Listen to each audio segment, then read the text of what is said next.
Pendant les 2 prochains jours, je vais avoir 2 examens médicaux dont je n'avais jamais entendu parler avant qu'on me dise que je dois faire ces examens médicaux. Mais avant de vous expliquer ce que je vais faire et ce qui va se passer, comme ça, si un jour vous devez traverser ça, vous pouvez avoir une idée de ce que c'est. Bonjour, je m'appelle Cory, j'ai un syndrome d'air dans l'os hypermobile, une maladie des tissus conjonctifs aux multiples symptômes. Et parmi ces symptômes, j'ai des troubles gastro-intestinaux qui sont les raisons pour lesquelles je vais faire ces examens.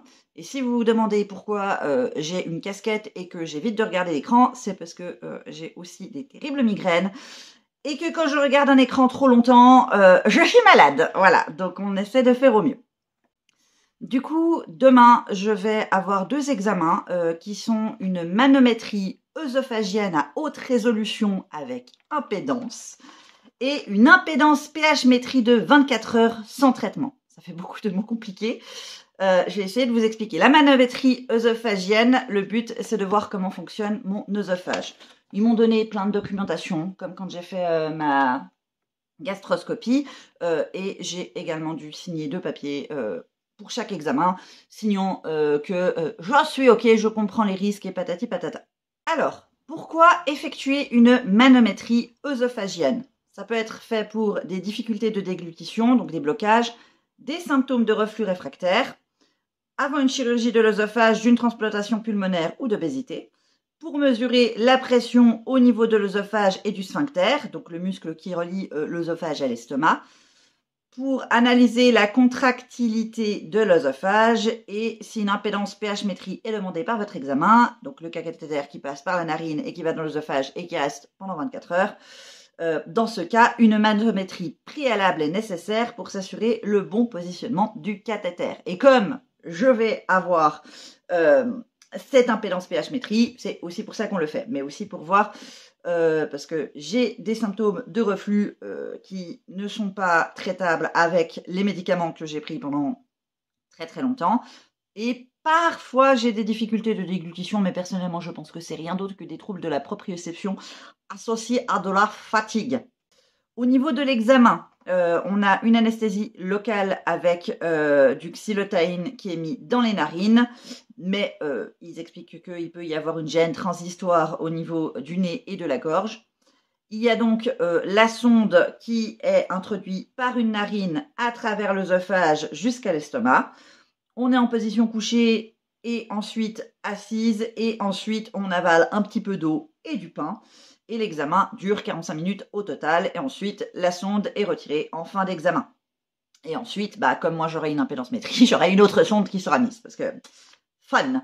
Ils expliquent que s'il y a des problèmes d'intolérance au gluten, que vous pouvez prendre votre pain sans gluten. Je pense que c'est quelque chose qui pourrait faire souci à des personnes qui sont intolérantes au gluten. L'idée de manger du pain dans un hôpital, vous pouvez prendre votre pain, si jamais. C'est pas mon cas, mais voilà. Les risques de l'examen sont minimes. Il peut y avoir un saignement nasal, des réactions locales aux médicaments anesthésiants et discrète irritation nasale ou pharyngée de courte durée. Franchement, pour moi, ça me va. Et ensuite, il y aura l'impédance pH-métrie de 24 heures. Alors, pourquoi effectuer une impédance pH-métrie? Pour rechercher une maladie des reflux gastro-œsophagiens, acidité qui remonte de l'estomac dans l'œsophage, pour évaluer l'efficacité des traitements anti-reflux en cas de persistance des symptômes, et pour un bilan préopératoire, chirurgie anti-reflux, parfois bariatrique. Donc pour moi, c'est surtout pour le premier cas. Voilà. J'ai pas repris les médicaments anti-reflux, étant donné que ils aidaient de toute façon pas. On avait décidé avec la gastro-entérologue de les arrêter. Au niveau de l'examen, afin de bien localiser le sphincter œsophagien inférieur, une manométrie œsophagienne sera réalisée en premier. Prière de se référer à son formulaire d'information suivant. Donc le premier examen, voilà. Après une anesthésie locale du nez, un cathéter est posé par une narine jusqu'à l'estomac. Cette sonde est ensuite fixée à l'aile du nez, à la joue et est connectée à un boîtier enregistreur que vous porterez en bandoulière. Afin de faciliter le passage du cathéter, nous vous demanderons d'avaler de l'eau, puis par la suite du jus d'orange pour s'assurer de son bon emplacement dans le bas de l'œsophage. Il arrive parfois que la sonde passe dans les voies respiratoires et entraîne un réflexe de toux. Si ceci est le cas, le problème est rapidement identifié et la sonde est immédiatement retirée. Et vous serez demandé de noter les symptômes ressentis durant 24 heures sur une feuille qu'il faudra nous ramener avec le boîtier. Possibilité d'envoyer la sonde soi-même et de l'envoyer par la poste. La mise en place de la sonde peut être inconfortable et s'effectue en environ 5 minutes et toute la procédure dure environ 30 minutes. Et en cas d'anxiété, on peut discuter avec le médecin de famille pour la prise d'un anxiolytique de type Temesta jusqu'à 30 minutes avant l'examen. Il demande à ce que l'on porte un habit qui s'ouvre devant le jour de l'examen afin de faciliter les habillages et déshabillages durant les 24 heures de l'enregistrement à la maison. Si vous avez de la barbe, prière de la raser et ne pas se maquiller, de porter des crèmes grasses sur le visage afin de faciliter la fixation du cathéter sur la peau. Après l'examen, on peut quitter l'hôpital, on fait notre petite vie tranquille et le lendemain, à peu près à l'heure à laquelle on est parti, on revient à l'hôpital pour retirer la sonde. Et voilà, il n'y a pas forcément besoin d'autre chose, on fait juste la vie quotidienne. Et puis, le seul truc, c'est qu'on ne peut pas se laver. Hein. On ne peut pas de douche et pas de bain, faire la toilette de chat. Au niveau des risques, il y a très peu de risques. Les complications sont rares et la plupart du temps, c'est plutôt de l'inconfort. Il y a un risque de saignement nasal, de réaction locale à l'anesthésie nasale, une gêne dans le nez, dans la gorge et dans l'œsophage. Et des troubles du sommeil la nuit de l'examen, puisqu'on dort avec un boîtier. Voilà, donc finalement c'est un examen qui me semble pas très compliqué, qui m'inquiète beaucoup moins que la gastroscopie dont j'avais parlé. Sur ce, je vous dirai, quand j'aurai l'examen, je vous montrerai comment ça se passe avec la sonde, et puis valibalo. L'idée de base, c'était d'expliquer un peu ce qu'était cet examen, de sorte à ce que si quelqu'un devait le faire, puisse avoir un peu une idée de comment ça se passe, et puis voilà. La réalité, c'est que si j'avais su comment se passait cet examen, il est possible que je n'y serais pas allée.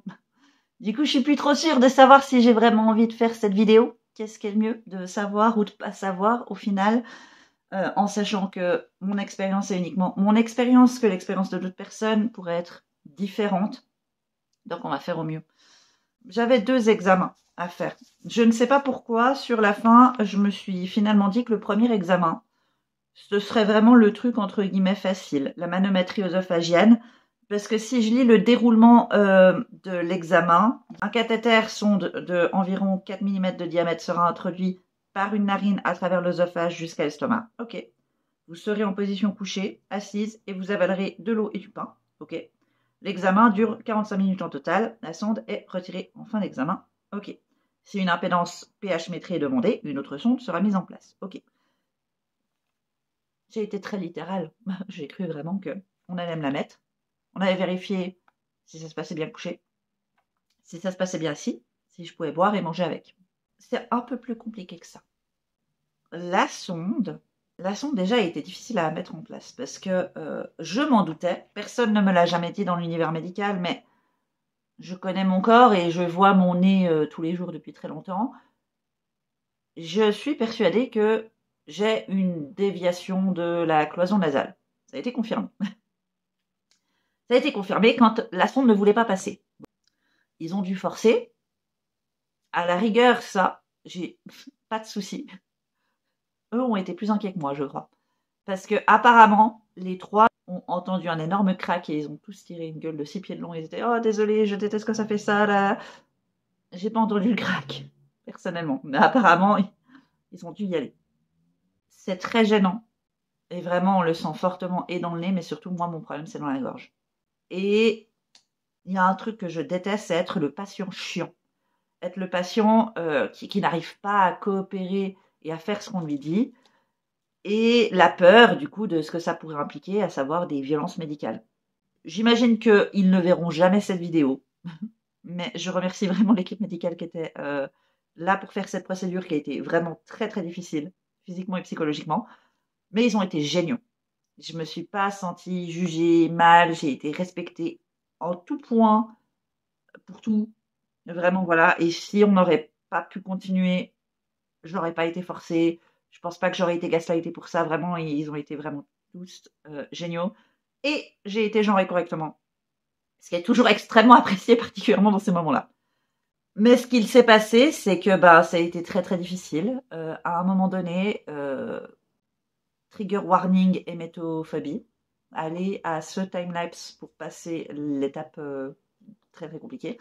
Mais ça a été tellement compliqué, je ne sais plus si c'était pendant un exercice, je ne sais plus si c'était pendant qu'on essayait de mettre la sonde ou quoi que ce soit. Je sais que j'étais en position semi-allongée, mais je me suis carrément vomi dessus. Et je pense qu'il n'y a pas grand-chose de plus humiliant de se gerber dessus devant une équipe médicale. Si, il y en a plein d'autres, mais ça, je m'y étais pas préparée. Ce qui était marrant parce que ça faisait partie de mes craintes pour la gastroscopie. Qu'au moment où on m'intube, je sois conscient et que, à cause des réflexes, je dépuque. Ça n'est pas arrivé pour la gastroscopie. J'avais énormément de craintes pour la gastroscopie qui n'ont pas du tout eu lieu pour la gastroscopie, mais par contre qui se sont passées pour la manométrie œsophagienne. Ce que je n'avais pas compris non plus, c'est qu'on devait faire certains exercices. Et moi j'ai compris que voilà, fallait être assis, fallait être couché, fallait que j'aboie de l'eau et que je mange du pain. Parce que ce qui est écrit. Ce qui n'est pas écrit, c'est tout ce qui se passe entre-temps. Que pendant 1 minute, je ne dois pas déglutir. Or, quand il y a quelque chose qu'on sent dans la gorge et qui gêne, la seule chose qu'on a envie de faire, c'est déglutir. Et au début, toutes les 10 secondes, je déglutissais. Et je n'arrivais pas. Après, j'ai pu tenir jusqu'à 30 secondes. Et hop, je relâchais. Et hop, après, bon, voilà. Finalement, j'ai réussi. Et ensuite, il y avait un truc de, voilà, pendant 10-20 secondes, faut pas avaler sa salive. Et après, en tout ce laps de temps, on mettait de l'eau qui était... Vraiment, l'eau était chelou. Après, il m'a expliqué, oui, l'eau, elle est un peu salée. Donc, je dis, ok, très bien. J'ai pas de problème avec ça. Mais je pense que pour d'autres, ça pourrait être sensoriellement très compliqué de s'attendre à avoir un goût d'eau. Et en fait, c'est pas un goût d'eau que l'on a. Et là, il faut avaler toute l'eau en une fois. Et ensuite, il faut plus du tout déglutir pendant un certain laps de temps. Puis faire ça à plusieurs reprises, 10 fois d'affilée. Et la pression de avalez pas, avalez pas, avalez pas, avalez pas. Là, maintenant, il faut boire de l'eau et il faut avaler et avalez pas. C'est ultra, ultra, ultra rude. Et pendant ce temps, moi, j'ai la sonde qui me gêne. À un moment donné, je l'ai senti bouger. Ça a été confirmé. Il a dû la replacer. Parce que vraiment, ça me faisait extrêmement mal là. Et encore là, maintenant, j'ai mal. Je pense que maintenant, elle est placée correctement. Mais que vraiment, en fait, ça appuyait trop de ce côté-là. Et que, je sais pas ce qui... Voilà, mais bref. Et c'était très, très, très stressant. Plus, voilà, à force de boire tous ces petits morceaux d'eau et tout ça, je sais pas si c'est parce que c'était pas de la vraie eau. Je sais pas si c'est parce que j'avais été à jeun avant, que j'ai dû contrôler ma respiration pendant tout ce temps. Je sais pas si c'est parce que j'avais une sonde qui me passe dans le nez, dans la gorge et qui du coup me gêne, qui va jusqu'à l'estomac et que du coup, mon corps, il se sent différemment. Mais depuis, je n'arrête pas d'avoir des rots. Or, c'est assez triste parce que avec la sonde que j'ai là pour l'impédance-métrie, j'ai un petit boîtier avec toutes les informations, toutes les explications, tout ça. Et on a décidé de 3 symptômes que je devais noter et que, en fait, quand j'ai ces symptômes, je dois appuyer sur le boîtier. Les symptômes sont brûlure de gorge, régurgitation et nausée. Bon, pour l'instant, là, toute la liste est remplie avec des rots, des rots, des rots, des rots. Donc, c'est des symptômes que je dois noter. Mais qui sont les symptômes en plus, les trucs spécifiques, occasionnels, les trucs en plus à noter, comme je dois noter en plus que je prends mes médicaments. Je dois noter les heures où je me lève, où je suis en position redressée, et où quand je vais me coucher, il faut que j'appuie sur le bouton et il faut que je note sur la feuille que je suis en position allongée. Il faut que... Donc hop, on prend la petite machine, on clique sur l'encrier, 16h51, on prend la feuille qui n'a plus de place, il va falloir que je trouve une solution. Et on note 16h51, entre 11h30 où je suis partie de là-bas et 16h51 maintenant, il y a déjà eu 19 C'est un truc, c'est psychologiquement devoir se rappeler de à chaque fois que tu as quelque chose, il faut le biper, le noter. C'est quelque chose qui est très mentalement fatigant. Tout en sachant que à la base, j'ai plein d'autres trackers à noter au quotidien. Les trackers pour la douleur, les trackers pour la migraine. J'ai mon rendez-vous pour mes migraines avec ma neurologiste demain. Autant dire qu'aujourd'hui, j'ai rien traqué d'autre du tout parce que psychologiquement, je suis éreintée. La seule chose que j'ai envie de faire, c'est de rester dans mon lit et puis de me cacher. Et j'ai surtout pas envie de manger et de boire. Or, il faudrait au contraire que je mange et que je boive pour trigger mes symptômes habituels, pour qu'ils puissent être visibles. Cette sonde-là était plus facile à mettre, mais à chaque fois qu'on la met, à chaque fois qu'on les enlève, c'est très très déplaisant. J'imagine que les personnes qui ont souvent eu des sondes nasales, vous savez. Si vous avez vu déjà, ce qui était mon cas, des personnes qui ont des sondes nasales, qui doivent les changer régulièrement, tout ça, parce que elles ont de la gastroparésie ou d'autres raisons qui font que elles ont des sondes nasales, et que vous avez déjà vu leur tête et que vous avez déjà entendu leur témoignage, bon voilà, sachez, quand on vous met, quand on vous enlève la sonde nasale, c'est vraiment la même chose, même si c'est pour des examens différents. De ce côté-là, je n'avais pas été surpris. Par contre, je m'attendais pas à ce que je dois faire des examens qui soient physiquement et psychologiquement demandants, me retenir d'avoir un réflexe physiologique comme déglutir. Ouais, c'était quelque chose que je n'avais pas je n'avais pas anticipé, j'avais pas compris comme ça. Et vraiment la manométrie œsophagienne. Bon voilà, hein. Autant la gastroscopie, comme je l'ai dit, s'il fallait la faire toutes les semaines, c'est un peu chiant en termes de planning. C'est un peu chiant parce qu'il faut être à jeun. Mais en vrai, tranquillou pilou. Manométrie œsophagienne, je pense que si on m'en replanifie une un jour, j'irai à reculons. Pour l'impédance métrie, c'est aussi compliqué parce que du coup, faut tout monitorer, tout ça. Et j'ai Triskel, et c'est une source d'anxiété. Même si tout le monde m'a rassuré que non, aucun des tubis que j'ai vus, aucun des médecins qui ont eu des patients qui doivent faire ce genre d'examen ou qui ont des patients qui ont des sondes nasogastriques ont eu des problèmes avec leur chat qui potentiellement a la volonté d'attraper le tube et le tirer et l'arracher. Pour l'instant, ce n'est pas arrivé, mais on parle de mon chat. Et si vous connaissez Triskel, si vous connaissez son parcours, si vous connaissez ses troubles physiques et psychologiques, si vous savez ce qui s'est passé cet été où je me suis retrouvée à l'hôpital à cause de lui parce que voilà, il a pété les plombs, vous pouvez imaginer que finalement un câble qui pendouille, quelque chose qui dépasse du nez alors que c'est pas censé l'être, ça puisse être une source de nervosité pour moi. En sachant que en plus, en ce moment, le pauvre chéri ne peut pas avoir son injection pour l'arthrose parce que il y a rupture de stock. Il va reprendre des anti-inflammatoires à partir de ce soir. Parce que hier, il a eu un demi-pétage de plomb. Il a quand même gardé le contrôle. Il n'est pas revenu à l'attaque.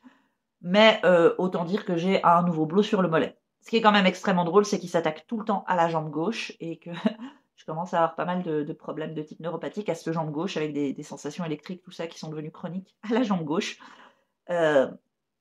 Probablement parce que je pense qu'à force de toutes ces lésions qui ont été provoquées par mon chat, et du coup, je pense qu'il y a des nerfs qui sont vraiment lésés et que c'est pour ça que ça déconne. Donc, avoir ce genre d'examen dans des telles circonstances, pas fun. Après, le pire est fait, je pense. Demain, ce sera terminé. Sensoriellement, c'est intense. J'ai fait un gros shutdown tout à l'heure aussi. Je suis contente quand même de ne pas avoir fait de meltdown lors du rendez-vous médical, parce qu'à un moment donné, je me dis, c'était close, hein, c'était proche. Bon, je m'en suis sortie grâce à un magnifique outil qui s'appelle la dissociation. J'ai réussi, voilà. Et par contre, encore une fois, l'équipe médicale ultra attentive, plusieurs fois m'a demandé si ça allait, si ça s'était bien passé. Bon, j'ai dit oui. Je pense qu'ils savaient que c'était pas non plus ultra, voilà. J'ai aussi dit que ouais, c'était pas mon meilleur moment, c'était pas mon rendez-vous préféré. Mais vraiment, ils ont vraiment tout fait pour que je sois dans le cadre le plus sécure, que je sois respectée, que je sois le plus en sécurité possible. C'est juste que, évidemment, quand on a des corps étrangers qui nous rentrent dans le nez, quand on doit lutter contre des réflexes physiologiques comme déglutir, et qu'on s'humilie soi-même par des réflexes naturels, encore une fois, bon, hein, voilà. Gros big up, gros soutien à tous les tubis, toutes les personnes qui, elles, doivent vivre pendant des longues périodes avec des sondes nasogastriques. J'imagine, je suppose, j'espère qu'à terme, on s'habitue. Je suis quand même très très content qu'on me la retirera avant que je m'y habitue, parce que je ne vois pas comment je pourrais m'habituer à une chose pareille. Voilà. Ça y est, on est le lendemain. La nuit s'est globalement bien passée, étonnamment.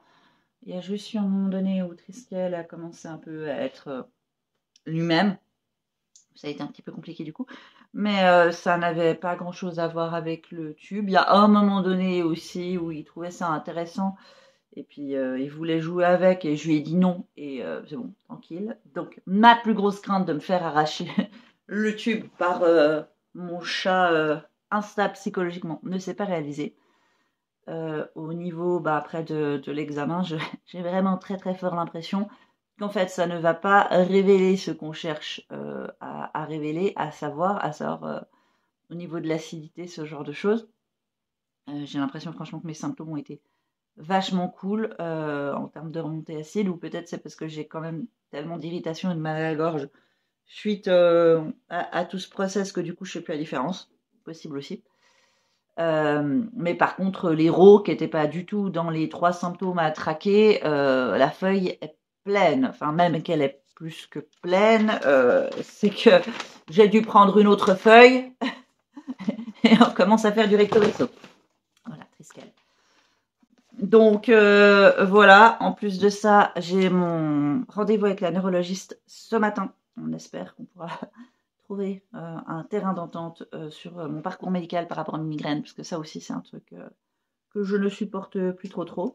Donc grosse matinée en perspective, et puis je pense qu'après je vais cracher de nouveau aujourd'hui, et avec un peu de bol, j'aurai suffisamment bien récupéré pour que demain je puisse être fonctionnelle normalement.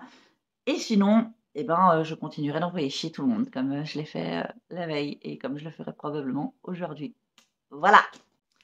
On est quelques jours plus tard. Je vais conclure sur l'impédance-métrie et je vais vous donner des nouvelles par rapport à mes symptômes neurologiques dont j'ai parlé à plusieurs reprises depuis fin mai sur cette vidéo, parce que en fait, il y a eu un très mauvais plot twist à cette histoire. Donc, pour l'impédance pH-métrie, le tube dans le nez là, avec le boîtier, tout ça. Du coup, je suis allée à mon rendez-vous médical, on me l'a enlevé. Exactement comme j'avais dit, je crois, que si vous avez vu des tubis, quand on leur enlève le truc, ils disent que ça fait pas mal, c'est désagréable, et puis ils tirent une glinasse comme ça. Bon, voilà, exactement moi. Ça n'a pas fait mal. Si vous faites l'impédance métrie et la manométrie, la manométrie, je crois, ouais, œsophagienne, franchement, enlever le tube, piece of cake, hein, vraiment tranquille. Vous avez fait le pire avant. Donc voilà, et après du coup j'étais quand même bien mieux libérée, délivrée. Même je dirais dans les 30 minutes qui suivaient, enfin vraiment la douleur que j'avais au niveau de la gorge, tout ça, enfin tout c'est vraiment amélioré extrêmement vite, et du coup de ce côté-là j'ai repris une vie normale. Donc pour les gens qui se rappellent, fin mai, j'ai commencé à décrire des symptômes de maux de tête orthostatiques. Et des maux de tête bien vénères, et le seul truc qui me soulageait, en fait, c'était la position allongée. Et du coup, suite à ça, a été émise l'hypothèse par, non pas un, mais 2 de mes médecins, que je souffrais d'hypotension intracrânienne. Du coup, étant donné qu'apparemment l'hypotension intracrânienne spontanée, ça peut se résorber tout seul au bout de 3 mois, on a attendu 3 mois, les symptômes étaient toujours là. Ensuite, du coup, j'ai été reconsultée, et comme mes symptômes avaient un peu évolué, c'est-à-dire que il n'y avait plus l'amélioration en position allongée, il y avait plus de symptômes qui empiraient, il y avait plus de nausées, plus d'hypersensibilité visuelle, tout ça. J'ai d'abord voulu aller voir avec ma généraliste pour voir ce qu'elle pensait. Est-ce que fallait me prescrire une IRM maintenant? Est-ce que fallait voir quelqu'un d'autre? Parce que j'avais l'impression que la composante de mes symptômes avait changé. Et ce qui était le cas. C'était le cas. La composante de mes symptômes avait changé.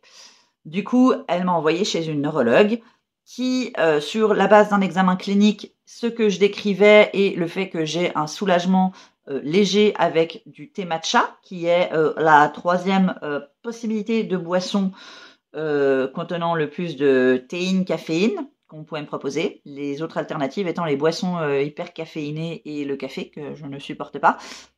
Le thé matcha, en termes de thé, c'est celui qu'on a le plus. Du coup, elle en a conclu que je souffrais de migraines. Et le plan de traitement pour ça, c'est de prescrire un médicament pendant 3 mois. Et s'il ne fonctionne pas, ou que les effets secondaires sont trop invalidants, on prescrit un autre médicament pendant 3 mois. Et s'il ne fonctionne pas et que les effets secondaires sont trop invalidants, là, on contacte l'assurance pour demander la prescription d'anti-CGRP, qui sont réputés comme assez efficaces et avec peu d'effets secondaires. Ça, j'ai été avertie dès le début. C'était le plan de traitement. Et les traitements proposés à tester, il fallait que j'en teste au minimum 2 sur 3 proposés. Du coup, pendant 3 mois, j'en ai testé un que je connaissais. Donc, je connaissais l'effet secondaire, et c'est pour ça que j'ai voulu commencer par celui-là. Parce que cet effet secondaire, je savais ce qu'il était, comment c'était badass, et que je savais que, à la base, je pouvais le gérer. Juste un petit peu oublié que tout le reste de mes symptômes et de ma vie était complètement sans dessus-dessous en plus, et que d'avoir une fatigue extrême par-dessus, avec de la somnolence, ça devenait pas, voilà. Mais bon, voilà, j'ai pris le traitement, tout ça. Et du coup, ben, quand je l'ai revue, elle s'attendait à ce qu'on continue sur la lancée qu'on avait fait, c'est-à-dire me prescrire un autre traitement, et puis on reteste pendant 3 mois.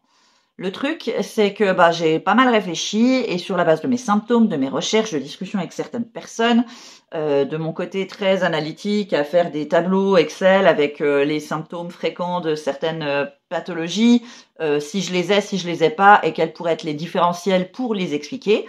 Eh ben, l'hypothèse que j'ai de l'hypotension intracrânienne, je pense qu'elle est toujours là.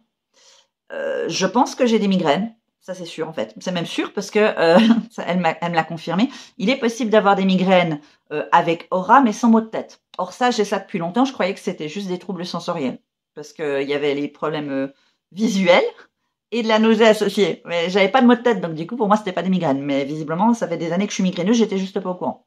Du coup, je me dis, il n'est pas impossible que les migraines ont changé de forme et que en plus de ça, il y a autre chose. Et parmi ces autres choses, je pense soit une hypotension intracrânienne, dont j'avais parlé dans d'autres vidéos et qui explique le côté que ça empire quand je me mets debout, quand je marche. Et ça où je l'ai vraiment remarqué extrêmement fort après ma gastroscopie, où tous mes autres symptômes sont restés bas pendant plusieurs heures. Mais instantanément, dès que je me suis levée et que j'ai marché pour rentrer chez moi, eh ben, les maux de tête étaient de nouveau carabinés. Donc, c'est vraiment mon gros indice par rapport à ça. Il y a aussi la possibilité d'une instabilité cervico-crânienne qui est très fréquent dans le syndrome d'air dans l'os et la possibilité d'un syndrome d'Arnold-Chiari qui est plus fréquent dans le syndrome d'air dans l'os que dans d'autres pathologies. Ces 3 conditions-là sont diagnostiquées par une IRM.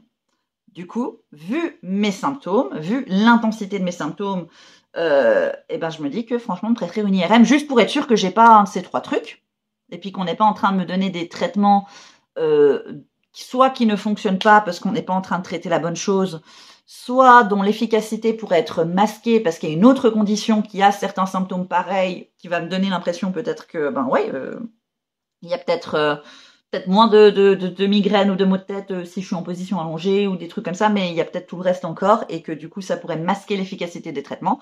Je pensais que c'était une demande raisonnable. Demande raisonnable appuyée également par un tableau Excel en plus de mon tracker des migraines qu'elle m'avait demandé de continuer à faire. J'avais pas pu le faire pour les instabilités cervico-crâniennes, mais ce que j'avais fait, c'était la liste des symptômes fréquents de Chiari et de l'hypotension intracrânienne, si je les avais ou pas.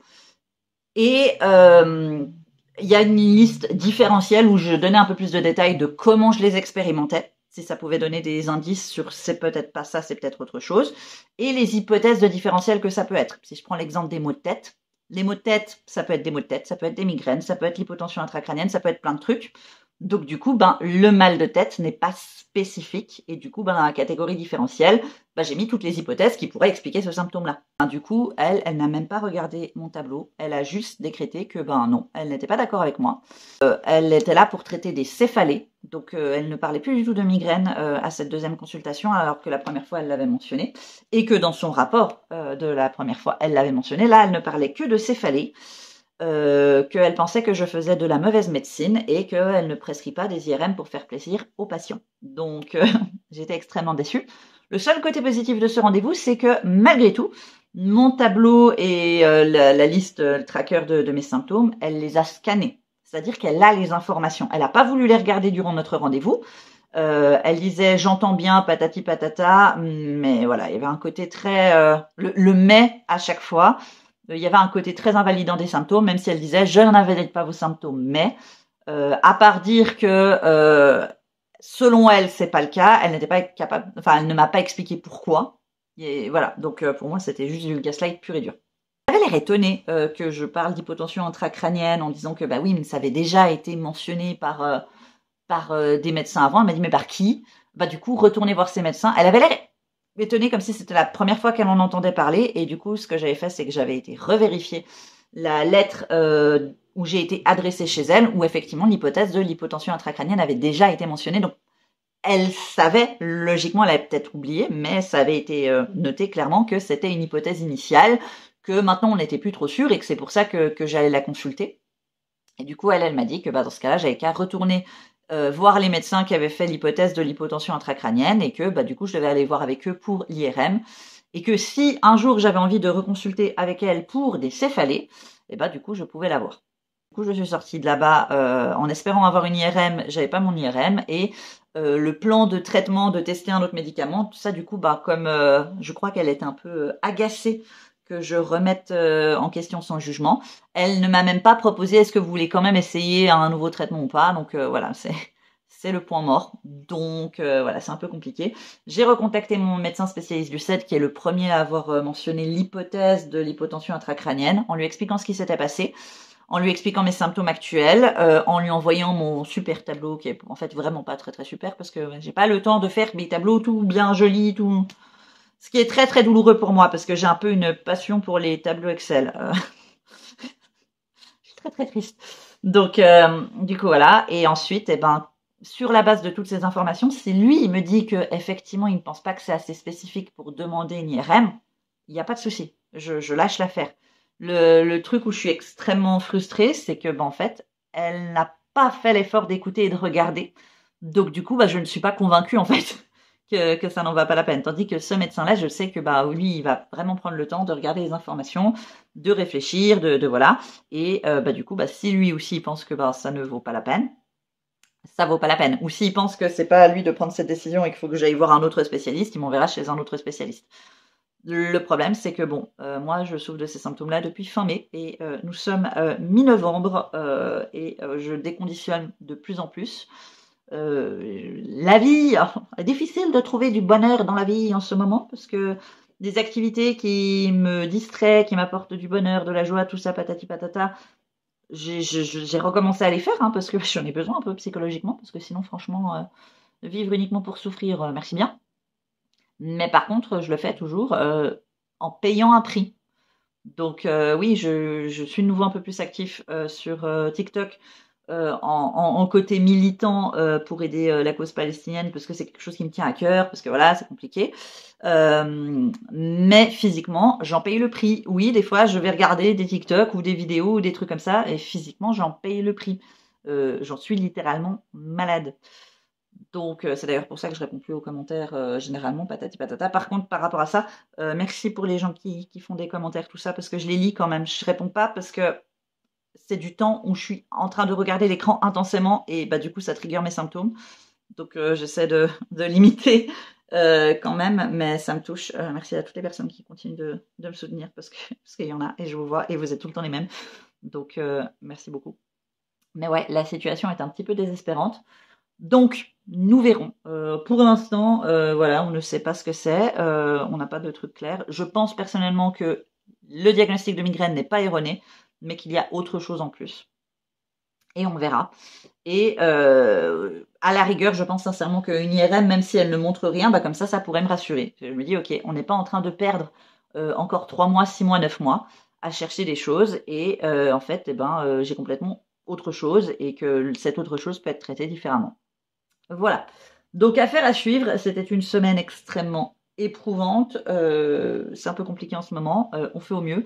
Pour Triskel aussi, c'est toujours éprouvant parce qu'il n'y a toujours pas de solution pour son médicament pour l'arthrose. Mais on lui a redemandé, enfin, je lui ai redonné des anti-inflammatoires qui ont un effet relatif, mais j'ai l'impression que ça le soulage un peu. Juste, ça le couvre pas complètement, donc il y a toujours un risque extrêmement présent que le chat me mange, ce qui arrive extrêmement particulièrement quand il voit que je me repose un peu trop selon lui. Probablement que ça l'inquiète. Donc nous avons un autre souci de ce côté-là. Enfin bref, voilà, comme ça vous savez tout sur la manométrie œsophagienne, l'impédance-métrie et mes galères avec mes symptômes neurologiques. De ce côté-là, on verra par la suite ce que l'avenir me réserve. Quand j'aurai les résultats par rapport à la manométrie et à l'impédance-métrie, on verra si je fais une vidéo ou pas, en fonction de s'il y a quelque chose d'intéressant à dire, je dirais. J'imagine, on verra. Mais ouais, pour l'instant, on en reste là. Merci beaucoup à toutes les personnes qui ont regardé cette vidéo jusqu'au bout. Je vous souhaite à toutes plein de cuillères et je vous dis à la prochaine. Bye!